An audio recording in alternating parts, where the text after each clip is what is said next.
Thank you, everybody. Yesterday, I returned from a trip from Europe where I met with leaders from across the region to seek a more peaceful future for the United States. We're working very hard with our allies, and all over the world we're going to have peace. That's what we want. That's what we're going to have. I say peace through strength. I have helped the NATO alliance greatly by increasing defense contributions from our NATO allies by over $44 billion, and Secretary Stoltenberg was fantastic. As you know, he reported that they've never had an increase like this in their history, and NATO was actually going down as opposed to going up, and I increased it by my meeting last year, $44 billion, and this year will be it'll be hundreds of billions of dollars over the coming years. And I think there's great unity with NATO. There's a lot of very positive things happening. There's a great spirit that we didn't have before, and there's a lot of money that they're putting up. They weren't paying their bills on time, and now they're doing that. And I want to just say thank you very much to Secretary Stoltenberg. He really has been terrific. So we had a tremendous success. I also had meetings with Prime Minister May on the range of issues concerning our special relationship, and that's between the United Kingdom and ourselves. We met with the Queen, who is absolutely a terrific person, where she reviewed her honor guard for the first time in 70 years, they tell me. We walked in front of the honor guard, and that was very inspiring to see and be with her, and I think the relationship, I can truly say, is a good one, but she was very, very inspiring indeed. Most recently, I returned from Helsinki, Finland, and I was going to give a news conference over the next couple of days about the tremendous success, because as successful as NATO was, I think this was our most successful visit, and that had to do, as you know, with Russia.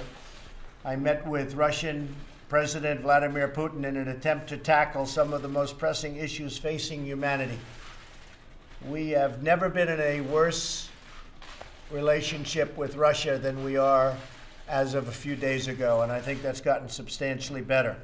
And I think it has the possibility of getting much better, and I used to talk about this during the campaign. Getting along with Russia would be a good thing. Getting along with China would be a good thing. Not a bad thing, a good thing. In fact, a very good thing.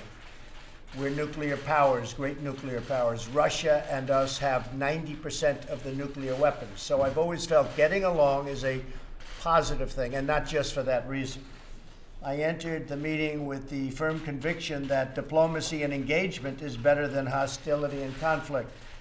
And I feel that with everybody. We have 29 members in NATO, as an example, and I have great relationships, or at least very good relationships, with everybody. The press covered it quite inaccurately. They said I insulted people. Well, if asking for people to pay up money that they are supposed to pay is insulting, maybe I did. But I can tell you, when I left, everybody was thrilled, and that's the way this was too. My meeting with President Putin was really interesting in so many different ways, because we haven't had relationships with Russia for a long time. And we started. Let me begin by saying that, once again, the full faith and support for America's intelligence agencies. I have a full faith in our intelligence agencies. Whoops, they just turned off the light. That must be the intelligence agencies. There it goes. Okay. You guys okay? Good. That was strange, but that's okay. So I'll begin by stating that I have full faith and support for America's great intelligence agencies, always had. And I have felt very strongly that while Russia's actions had no impact at all on the outcome of the election, let me be totally clear in saying that, and I've said this many times, I accept our intelligence community's conclusion that Russia's meddling in the 2016 election took place. Could be other people also. There's a lot of people out there. There was no collusion at all. And people have seen that, and they've seen that strongly. The House has already come out very strongly on that. A lot of people have come out strongly on that.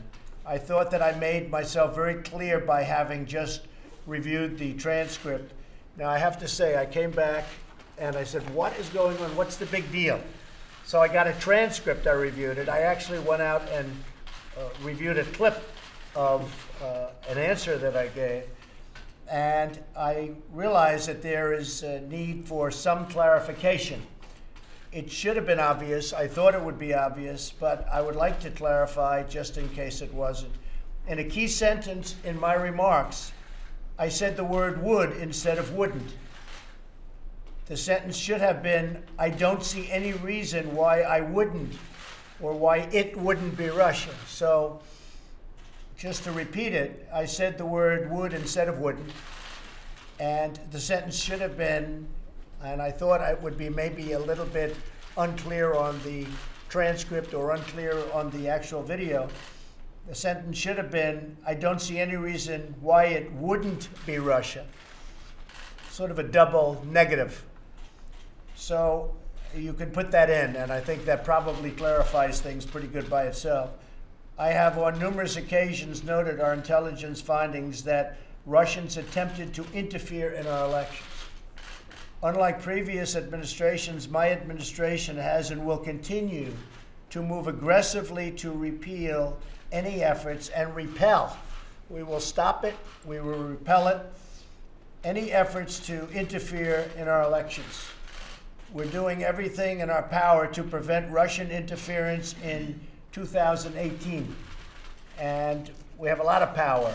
As you know, President Obama was given information just prior to the election, last election, 2016, and they decided not to do anything about it. The reason they decided that was pretty obvious to all. They thought Hillary Clinton was going to win the election, and they didn't think it was a big deal. When I won the election, they thought it was a very big deal. And all of a sudden, they went into action, but it was a little bit late. So he was given that in sharp contrast to the way it should be. And President Obama, along with Brennan and Clapper and the whole group that you see on television now, probably getting paid a lot of money by your networks, they knew about Russia's attempt to interfere in the election in September, and they totally buried it. And as I said, they buried it because they thought that Hillary Clinton was going to win. Turned out it didn't happen that way. By contrast, my administration has taken a very firm stance. It's a very firm stance on a strong action. We're going to take strong action to secure our election systems and the process. Furthermore, as has been stated, and we've stated it previously and on many occasions, no collusion. Yesterday, we made significant progress toward addressing some of the worst conflicts on earth. So when I met with President Putin for about 2.5 hours, we talked about numerous things. And among those things are the problems that you see in the Middle East, where they're very much involved, we're very much involved.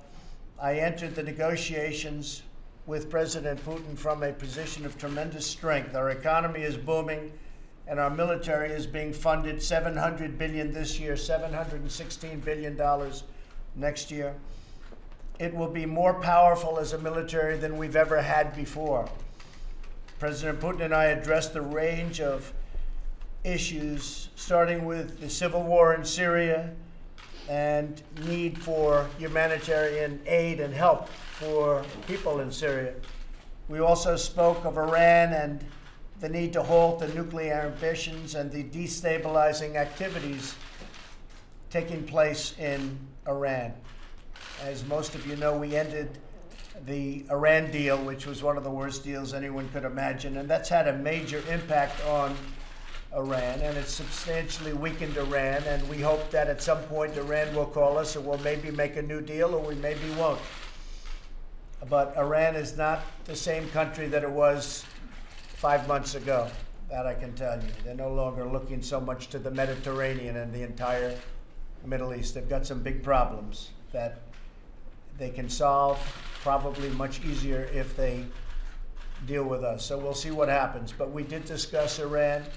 We discussed Israel and the security of Israel. And President Putin is very much involved now with us in a discussion with Bibi Netanyahu on working something out with surrounding Syria and specifically with regards to the security and long-term security of Israel. A major topic of discussion was North Korea and the need for it to remove its nuclear weapons. Russia has assured us of its support. President Putin said he agrees with me 100%, and they'll do whatever they have to do to try and make it happen. Discussions are ongoing, and they're going very, very well. We have no rush for speed. The sanctions are remaining. The hostages are back. There have been no tests. There have been no rockets going up for a period of 9 months. And I think the relationships are very good. So we'll see how that goes. We have no time limit. We have no speed limit. We're just going through the process. But the relationships are very good. President Putin is going to be involved in the sense that he is with us. He would like to see that happen. Perhaps the most important issue we discussed at our meeting prior to the press conference was the reduction of nuclear weapons throughout the world. The United States and Russia have 90%, as I said, and we can have a big impact. But nuclear weapons is, I think, the greatest threat of our world today. And they're a great nuclear power. We're a great nuclear power. We have to do something about nuclear. And so that was a matter that we discussed actually in great detail, and President Putin agrees with me. The matters we discussed are profound in their importance and have the potential to save millions of lives. I understand the many disagreements between our countries, but I also understand that dialogue in when you think about a dialogue with Russia or dialogue with other countries, but dialogue with Russia in this case, where we've had such poor relationships for so many years, dialogue is a very important thing, and it's a very good thing. So if we get along with them, great. If we don't get along with them, then we won't get along with them. But I think we have a very good chance of having some very positive things. I thought that the meeting that I had with President Putin was really strong. I think that they were willing to do things that, frankly, I wasn't sure whether or not they would be willing to do. And we'll be having future meetings, and we'll see whether or not that comes to fruition. But we had a very, very good meeting. So I just wanted to clear up. I have the strongest respect for our intelligence agencies headed by my people. We have great people, whether it's Gina, or Dan Coates, or any of them. I mean, we have tremendous people, tremendous talent within the agencies. I think they're being guided properly, and we all want the same thing. We want success for our country. So with that, we're going to start a meeting now on tax reductions. We're going to be putting in a bill. Kevin Brady is with us, and I might ask Kevin just to say a couple of words about that, and then we'll get back onto a private meeting. But Kevin, could you maybe give just a brief discussion about what we'll be talking about? Yes, sir, Mr. President. Thank you for having members of the Ways and Means Committee here today. You know, peace through strength is foreign policy that works, and it works best when America has a strong economy and a strong military. Under your leadership, House and Senate Republicans are delivering on both of them. Today is about how we can strengthen America's economy even more, and we think the best place to start is with America's middle-class families and our small businesses. So today we're here to talk to you about making permanent this tax relief. One, so they can continue to grow. Two, so we can add 1.5 million new jobs. And three, we can protect them against a future Washington trying to steal back those hard-earned dollars that you in Republican Congress has given them. So thank you very much for having us here today. And the time of submittal, what would you think that would be, Kevin? So we anticipate the House voting on this in September, and the Senate setting a timetable as well. Well, that's great. Yes, sir. Thank you very much, everybody. Thank you.